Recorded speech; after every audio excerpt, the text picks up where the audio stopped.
So I heard many times leading up to Silver Wolf's release that she was nerfed. And, well...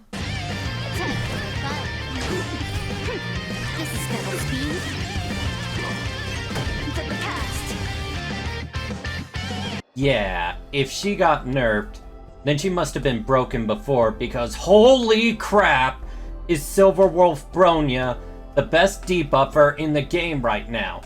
And yes, I'm calling her Bronya because you literally see her play herself in her trailer. She is like the equivalent of Kazuha from Genshin Impact right now, with how much she shreds the enemy's defenses. Silver Wolf literally hacks the game to open up various team comps that were not possible before. Dawnlings, hello! Welcome to my detailed guide about my new favorite hacker throughout the cosmos. I'll be giving you the information you need to know about Silver Wolf Bronya's kit, how to play her best light cones, talent priority, the most optimal relics and stats, as well as the most realistic ones you can achieve right now, the value of her eidolons, and teams she will be amazing in. For characters I have. Sorry, Genuine, but I will mention him. If you are new here, welcome to my channel. I'm Empress Dawn, but you can just call me Dawn. I make gacha reaction videos, general gacha character guides, and video game tips and tricks, and much more. If you like this kind of content you see, don't forget to like and subscribe to be notified for more. Now, let's get on to the review. The first thing to talk about Silver Wolf has to be the sheer value she brings to the team, with her ability to be able to add a weakness onto the enemy, allowing for an easier way to break them. But let's clear some misconceptions out of the way. Her skill and element the enemy will get hacked into a weakness comes down to two things: your team setup and their own weakness. Say for example the enemy has a fire weakness and you have a mono fire team along with Silver Wolf. That now guarantees that the weakness hacked will be quantum. However, if the enemy has a quantum weakness already, then it will be guaranteed to be fire. The amount of mono element characters on your team does not give you a higher chance of inflicting the weakness you want. Say for example you have your quantum Silver Wolf and a mono fire team.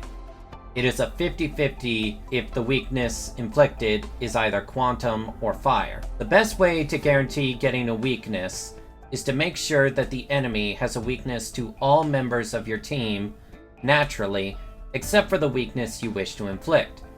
Say an enemy has quantum weakness and you have mono fire plus Silver Wolf, and it will be guaranteed to be the fire weakness. So knowing your team and the enemy's weakness beforehand is very important. If you inflict the wrong weakness on the enemy you did not want for your primary DPS, there is no guarantee that the next time you use the skill, it will change to that weakness. However, in my experience, Quantum feels like it is more likely to hit compared to other elements, but don't quote me on that because I once had Electric hit 3 times in a row when I only had one electric character in my team.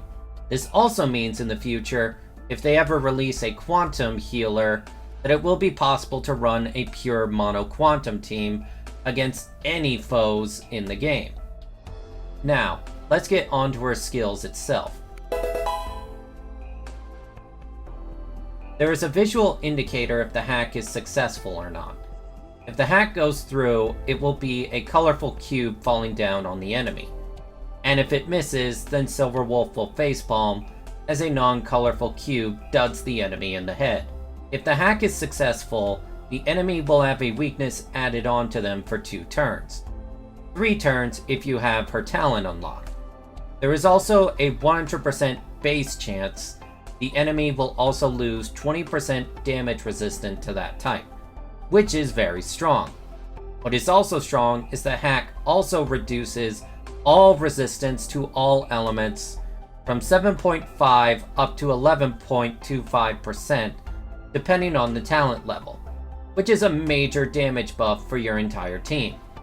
This can still be resisted, however, just like her skill, which will rely heavily on your effect hit rate. And it also deals quantum damage equal to 98% up to 245% depending on the talent level. The damage will be even higher and hit the enemy's weaknesses bar if the enemy applied is quantum. Overall, this skill is absolutely a game changer, and the main reason you will want to pull for this hacker. Moving on to her ultimate.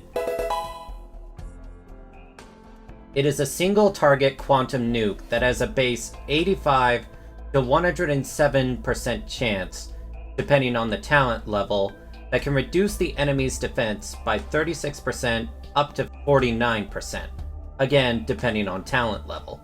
This defensive shred is also additive to the prior defensive shred from her previous skill, allowing for your primary DPS to deal even higher damage. The energy cost is 110. Now we come to her natural talent, which is regardless of whether you attack with her basic attack, skill, or ult, you have a high chance of inflicting one of 3 random debuffs. Silverwolf can create 3 different types of buffs: reduce their attack, reduce their defense, and reducing their speed. And the effectiveness all depends on talent level. Every time Silverwolf attacks, she has a 60 to 78% base chance to implant a random bug for 3 turns on the enemy target. Her technique on the field is also quite powerful, as it deals AoE damage to all enemies and reduces enemies' toughness bars immensely. It won't destroy bosses' toughness bars, but it will be enough to shred most regular enemies and weakness break them, allowing you to act first ahead of them and inflict the quantum break status on them. Her basic attack is the most easy to explain of her kit, and deals quantum damage equal to 50 to 130% of Silverwolf's attack to a single enemy, all depending on talent level. When it comes to talent priority, I would highly encourage going for leveling up her skill, then her ultimate, then her natural talent, and finally her basic attack in that order. You want to increase the chance of her weakness applying to be as high as possible, since that is the most valuable part of her skill. Then you want to focus on her ultimate for a higher defensive shred, then increasing the chance of applying her random debuffs and also the strength of them. Her basic attack you can focus on last, as it deals little damage and offers no real value compared to her other talents. When it comes to her traces priority, you will want to get her inject talent ASAP, as it increases the duration of the weakness applied by 1 turn, followed by her generate ability to increase the duration of her bug abilities by 1 turn, and applying more bugs to the enemy. And you want to prioritize unlocking all of her traces that increase her effect hit rate, as that is supremely important. And if you are a high enough level, unlock her side node for unlocking all res shred if the conditions are right. The attack and quantum increase traces are worth grabbing. The attack and quantum increase traces are worth grabbing as well, but not as high priority as her effect hit rate increasing. But you will want to unlock all these traces in the end regardless. Now we come onto a big question: effect hit rate versus damage. If you unlocked all of her traces, she naturally has 18% effect hit rate. Bosses tend to have 40 to 50% debuff resistance, so you are going to need her hit rate to be at least 110 to have a 90% chance to guarantee applying her debuff if you factor in her percent chances for debuffs discussed earlier. Now, this is greatly helped if you have done the event that gives her a 4-star light cone, which increases her effect hit rate by 40%, greatly helping her needs. Rip to those that didn't get this when it came out. The easiest build to go with when it comes to effect hit rate is to get a effect hit rate body piece that helps with that. However, the perfect, and honestly unrealistic for a long time build, is to focus on building your effect hit rate through the substats of your relics, and going with a hybrid build, focusing on damage for her main stats and effect hit rate on her substats. However, this requires a lot of really good RNG, so it's best to just aim for above 112 effect hit rate with a body piece increasing her hit rate. Next, for our whales and dolphins out there, let's discuss her Eidolons. Her first one, after using her ultimate to attack enemies, Silver Wolf regenerates 7 energy for every debuff that the target enemy currently has. This effect can be triggered up to 5 times in each use of her ultimate. This greatly helps her energy regeneration needs, but in my opinion is not super needed. Her second one, when an enemy enters battle, reduces their effect resistance by 20%. This is easily her most valuable Eidolon, and right now one of the strongest second Eidolons in the game, as it shreds enemy effect resistance by a huge amount just by her being there, which not only increases her debuffing chances, but the entire team's debuffing as well. If you're gonna wail for a good Silver Wolf, this is where I would stop, as it opens the door for her to be able to run more of a hybrid DPS build.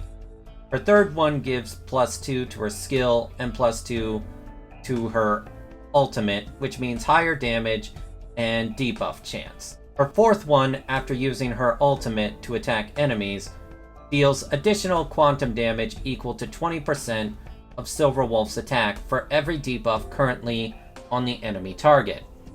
This effect can be triggered for a maximum of 5 times during each use of her ultimate. This heavily increases the power of her ultimate damage. Her fifth Eidolon increases her basic attack and ultimate level again for higher damage and debuff chance. Her sixth one, for every debuff the target has, the damage dealt by Silver Wolf increases by 20% up to a limit of 100%. This effectively turns Silver Wolf Bronya into both a debuffer and main DPS, so if you have the money to spare, please don't, then go for maxing out her Eidolon for that. For everyone else, including myself, Eidolon 0 Bronya will work just fine. But if you did have to go for one, I would say go for the second Eidolon because of its sheer universal value. Maybe on a rerun though. When it comes to light cones, unfortunately Nihility is not in the best spot for what Bronya wants, which is a higher effect hit rate. The only 3-star light cone of note is the Void, which at R5 increases her effect hit rate by 40% for 3 turns, which is good for short battles but bad for long battles. For 4-star light cones, her best definitely is the one you get from the event, which at R5 gives her 40% increased effect hit rate and increases her energy when the enemy has a defense reduction. Other choices like Eyes of the Prey are very strong for increasing her effect hit rate, but only matching her own 4-star light cone at R5. But if you don't have it at R5, it will still help. Unfortunately, you can't take too much advantage of the damage over time buff since Silver Wolf doesn't have any mechanics like that. And if you don't have either of those, then Resolution Shines as Pearls of Sweat and Good Night and Sleep Well will increase her DPS and defense reduction abilities. Not ideal, but hey, you gotta work with what you got. If you are lucky enough to get Whelp's 5-star light cone, then it will give you a mix of everything you want. Increased damage to debuff enemies, higher effect hit rate, and increasing the power of her skill. Her signature light cone, Incessant Rain, is good if you are running her at a higher Eidolon setup, as it gives 24% effect hit rate at R1 and will increase her crit rate by 12%, and with the amount of debuff she applies, you'll be able to hit the Aether Cove requirement for increased damage for the team. I would only go for this if you already have Silver Wolf beyond Eidolon 2. Otherwise, it's better to go for more copies of her. Hopefully we get better Nihility light cones that increase effect hit rate, but by far her best light cone are her signature 4-star light cone you get in her debut event. Her 5-star light cone, Welt's 5-star light cone, and lastly, if you don't have any other choice, Eyes of the Prey. When it comes to relic stats, if you are starting out, the 4-piece Musketeer set will do you just fine, and if you have good substats on it, it's really good to have, as you will increase the speed of Silverwolf, which will let her go faster, allowing for more debuff chances. If you want to go for higher damage and sacrifice speed, the Genius of Brilliant Stars will provide her a huge buff in her damage, since the additional 10% defense ignore if the enemy is weak to Quantum will also apply. But for those of you struggling with building your characters and with limited relics, I would settle for 4-piece Musketeer, as you run into it far more while doing your weeklies and exploring various areas. So it's perfectly fine on her. When it comes to her ornaments, her best set for increasing her debuff potential is absolutely going to be the 2-piece Pan-Galactic, for providing 10% more effect hit rate and increasing her damage. DPS hybrid builds can choose between Inert and Space Ceiling for higher damage. But again, I imagine most players will want to focus on her debuffing. Only do this if you get really good substats on the relics you are going for. When it comes to her relic main stats, you want to prioritize effect hit rate for her body piece, and speed for her boots shows she goes faster. It's optimal if you can get that weakness in before your DPS first turn. And when it comes to substats for both relics and ornaments, you want effect hit rate, then speed, then attack, break effect, then crit rate / crit damage. When it comes to main stats for her spear, go for quantum damage, and for the rope, go for energy regeneration. When it comes to overall main stats you want to hit, you want her effect hit rate to be 112 or higher to dramatically help with your debuffs, as that is your biggest priority. You want at least Silverwolf to be the fastest character on your team, help with changing the enemy's weaknesses first before your DPS acts, as well as her having her normal attack more and help with skill point usage. My Silverwolf's speed is at 116 speed, but I have been told that 131 is the sweet spot for her speed, but it isn't as valuable as her effect hit rate by a long shot. Try to aim for her energy regeneration to be 90% so you can spam that ultimate more often. Now we come to the big one, team synergy. Ideally, her strongest team would be a mono quantum team, but we don't have a quantum healer right now, so that would be a totally glass cannon team. So what you are wanting to have to go for is either mono elemental plus quantum, such as Silverwolf, Himiko, Hook, Fire Trailblazer, and Asta for a total glass cannon team, which to be fair, you kind of have to do for the chaos floors if you don't have a second healer. Or the more balanced team, which includes a healer, of which right now there is only 3 healers. Natasha, which we all have, Bailu, which you will have to be lucky to pull, and the upcoming Luocha. So it's not ideal, but we mainly have to cope with dealing with some RNG when it comes to these teams. So prepare to roll the dice to get that weakness you want. Such team examples for mono teams include herself, Yangqing, Gepard, March 7th, and Pela. Pela being great as she provides additional defense shred and buff removal. So running a team of Silverwolf, Pela, Gepard, March 7th, and Yangqing would be the most ideal for mono ice, and you can add in Natasha or Bailu if you don't have Gepard for additional survivability. When it comes to mono fire, we actually have quite a few options. Silverwolf, Asta for additional fire buffing and weakness bar shredding, Himiko / Hook, Fire Trailblazer for defense. You can actually get away with not having a healer here Potentially if your Fire Trailblazer is able to tank enough. But most likely, you will still need healing of some kind, so be warned. When it comes to Mono Electro, we have Silverwolf, Jin Yun, Arlen, Serval, Tin Yun, and if you are lucky enough, Bailu. For an incredibly powerful and consistent team that not only provides healing, defense shred, and buffing to your primary DPS. However, if you don't have Bailu, you will still need to use Natasha or any other future healer.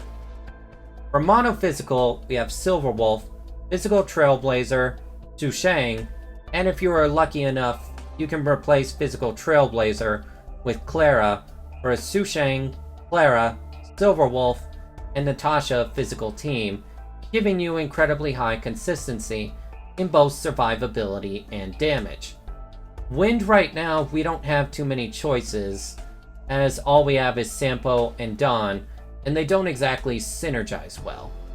Imaginary in the near future will have Welt, Luocha, and Yukong, which is actually very strong if you are lucky enough to pull all of them for a consistent buff, DPS, and healing team.